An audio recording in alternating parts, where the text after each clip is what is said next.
नमस्कार, मैं डॉक्टर निवेदिता आपका स्वागत करती हूँ मेरे इस चैनल आयुर्वेदा आश्रम में। आज मैं आपसे बात करूंगी कि पित्त प्रकृति वाले लोगों को किस तरीके का खाना खाना चाहिए। जैसा कि मैंने अपने पिछले वीडियो में भी बताया है कि पित्त प्रकृति वाले लोगों का जो कोष्ठ होता है वो बहुत अच्छा होता है, मतलब वो कुछ भी डाइजेस्ट कर सकते हैं, लेकिन उन्हें एसिडिटी की प्रॉब्लम होती है, उन्हें लूज मोशंस की प्रॉब्लम होती है। और क्योंकि उनकी अग्नि बहुत तीक्ष्ण होती है, मतलब बहुत इजीली डाइजेस्ट कर लेते हैं, तो उनके लंबी फास्टिंग बहुत ज़्यादा प्रॉब्लमेटिक होती है। बहुत लंबे टाइम तक अगर वो फास्ट करें तो उन्हें उसकी वजह से प्रॉब्लम आ सकती है। तो क्या आपको ध्यान देना है? सबसे पहले मतलब आप लंबे समय तक भूखे ना रहें। हर 2 घंटे में अगर आप कुछ खाएंगे तो आप देखेंगे कि आपकी एसिडिटी की प्रॉब्लम रिजॉल्व हो रही है। अगर हम सीरियल्स की बात करें तो पित्त प्रकृति के लोग सभी तरह के सीरियल्स ले सकते हैं, मतलब आटे का चोकर, brown rice, white rice, cereals में व्हीट, ओट, सब चीजें ले सकते हैं। बट एक चीज का ध्यान रखना है कि गरम सीरियल्स जैसे कि आपका जो बाजरा हो गया, इस तरीके के सीरियल्स को आपको अवॉइड करना चाहिए, क्योंकि पित्त प्रकृति अपने आप में गर्म प्रकृति है। अगर आप और भी ज्यादा गर्म आहार लेंगे तो उनका पित्त बढ़ जाएगा। प्रोटीन्स में वो सभी प्रोटीन्स ले सकते हैं, जैसे कि आप नॉनवेज ले सकते हैं, मिल्क प्रोडक्ट्स ले सकते हैं, आप प्लांट प्रोटीन प्लांट्स कर सकते हैं, यानी कि दालें, दूध से बने सारी चीजें, सब आपकी जो नॉनवेज है वो भी आप ले सकते हैं। लेकिन आपको ध्यान जो रखना है, बहुत ज्यादा ऑयली और स्पाइसी चीजें नहीं लेनी है, क्योंकि अगर आप लेंगे तो आपका पित्त बढ़ सकता है।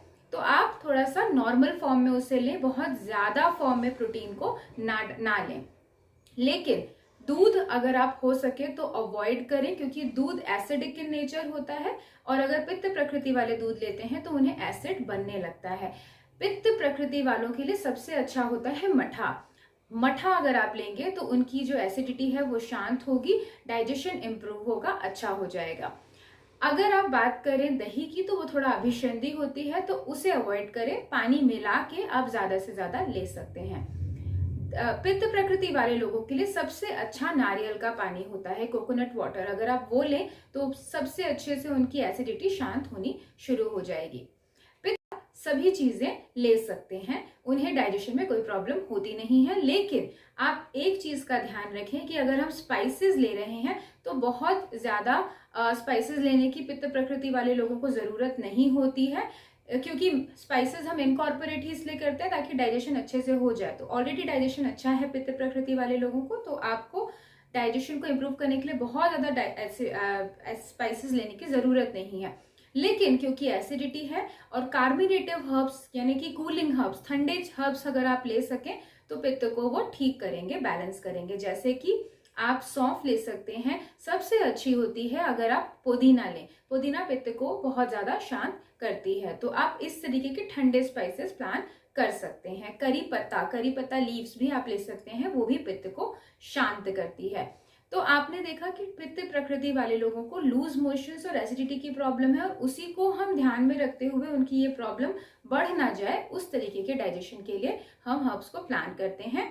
जैसा कि मैंने बताया, आलमंड्स एंड वॉलनट आप भिगो के लें, क्योंकि ये गर्म होते हैं। अगर आप एज इट इज लेंगे तो डाइजेस्ट तो हो जाएंगे लेकिन एसिडिटी कर सकते हैं, तो इनको भिगो के इनकी तासीर ठंडी हो जाती है। तो आलमंड्स एंड वॉलनट प्लान कर सकते हैं।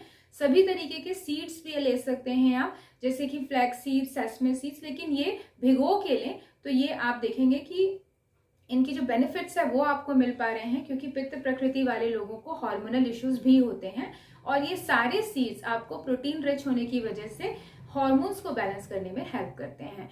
तो आप अपनी डाइट अपनी प्रकृति के अनुसार प्लान कीजिए, और अगर आप पित्त प्रकृति के हैं तो ये ध्यान में रखते हुए कि पित्त अगर बढ़ा हुआ है तो वो इस तरीके की डाइट फॉलो कीजिए। और अगर आपको लगता है कि अभी आपको कोई प्रॉब्लम नहीं है तो जो चीजें अवॉइड करने के लिए बोली हैं वो आप ओकेजनली या कम मात्रा में ले सकते हैं।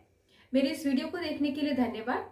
आपसे मैं दोबारा प्रस्तुत होंगी आपके सामने अपने नए वीडियो।